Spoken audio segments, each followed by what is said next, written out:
Okay, so we're going to take a look here at Herbie Hancock's Cantaloupe Island, classic classic song by him. When he was started doing his straight eighths thing, which a lot of people didn't dig at the time, but of course a lot of other people, like myself, totally dug it at the time, And so we're going to take a look at a little arrangement I did. I did a guitar arrangement on this. I did it actually years and years ago, and somebody requested, hey, could you do a lesson on that? So I figured I'd spice it up a little and do a lesson. So this lesson is broken into two parts. This time we're going to take a look at the chords that I play, and then I'm going to do a separate lesson on the melody and the solo. I mean, the melody is really just sort of like octaves. But we're going to dive deep into the solo on that I take on another lesson.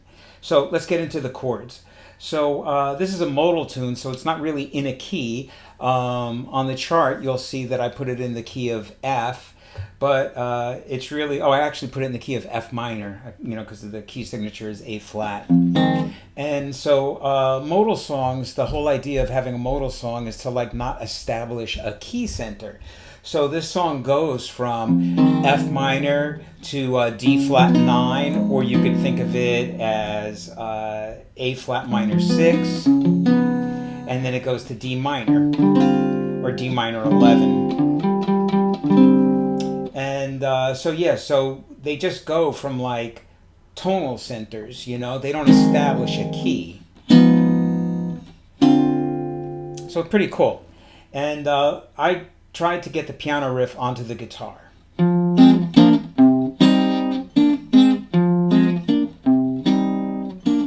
That's over the F chord. So it's F minor, literally F, A, C.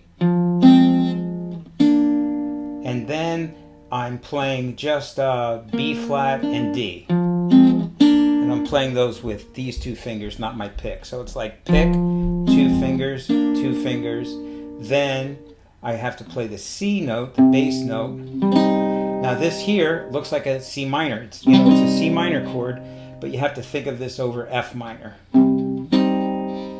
And so I play the root, and then I play all three notes here. I play the G, the C, and the F with a pick and two fingers. Then I come back down, just two fingers on the B flat and D, and the A flat and C.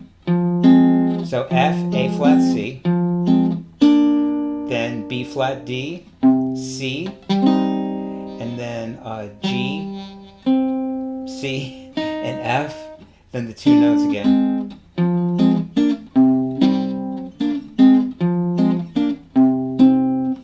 And you see I've worked it out so I'm able to get this finger here before I have to play the chord. Plays, gives me a little time.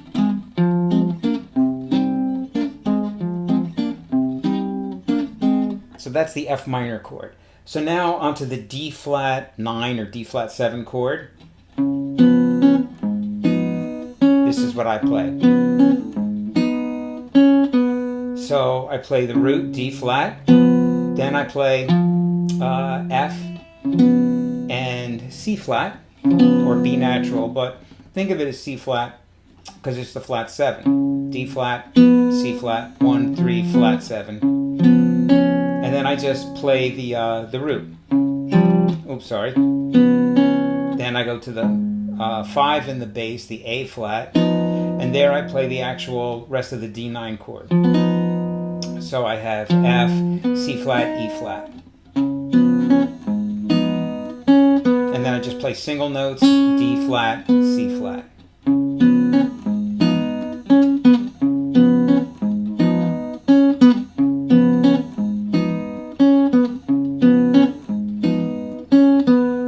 Each one of those is for 4 bars. So the F minor, that's 1 bar, 2 bars, 3, 4.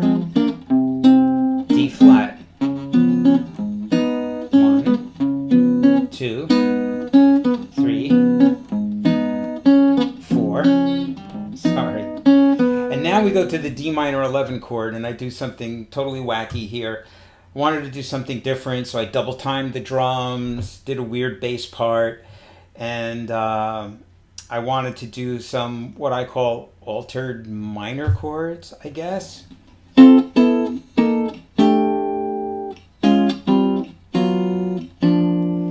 And that's all over the D minor. So I think of it as in, like a little triad that's in on a D minor, then a little, not really out because it's the 6, the 9, and the 5, but then that's pretty out because it's the natural 6, flat 9, and 5. And then here it's in again because it's the 5, 1, and the 4. In, out, in, I think of. It's got a little melody on top and a nice rhythm. And then I just do the same thing, well, not the same fingering, but the same rhythm. I guess it is almost the same fingering. So here, this is out. This is a D flat triad on over a bass note of D.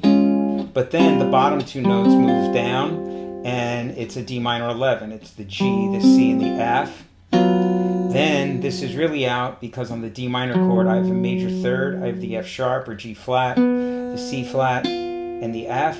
And then here, you think of this as D minor. It's the third, the natural 6th, or it's the flat 6, and the root. Yeah, it's like the Aeolian 6th. So, as you can see, I really didn't like overthink this. Now that I'm analyzing it, I got to really think about what I'm doing. But I just tried to do the same thing in 2 different positions over the same chord. And I knew I had to end somewhere that sort of sounded like D minor. And that's what I did. All right, so now let's go through the whole thing. So it's the whole thing is just 16 bars long. So here we go. Slowly. This is the F minor chord. Now I gotta go to D flat.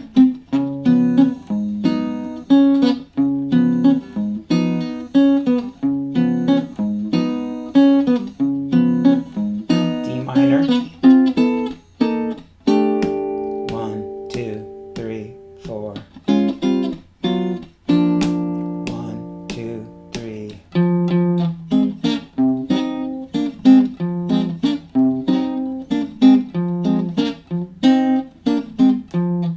That's it. So there you go. There's sort of my chord arrangement of taking the piano part, changing it over for guitar chords. And yeah, you can check out the chart. There's a PDF file with a chart and a tab, so you can see exactly how I'm fingering it. You can really do your own fingering, but that's the fingering that I used. And that's it. So enjoy this, learn it, play along with the jam track. And of course, in the next lesson, I'm going to go over the melody and the solo. So that's it. Until next time. Peace.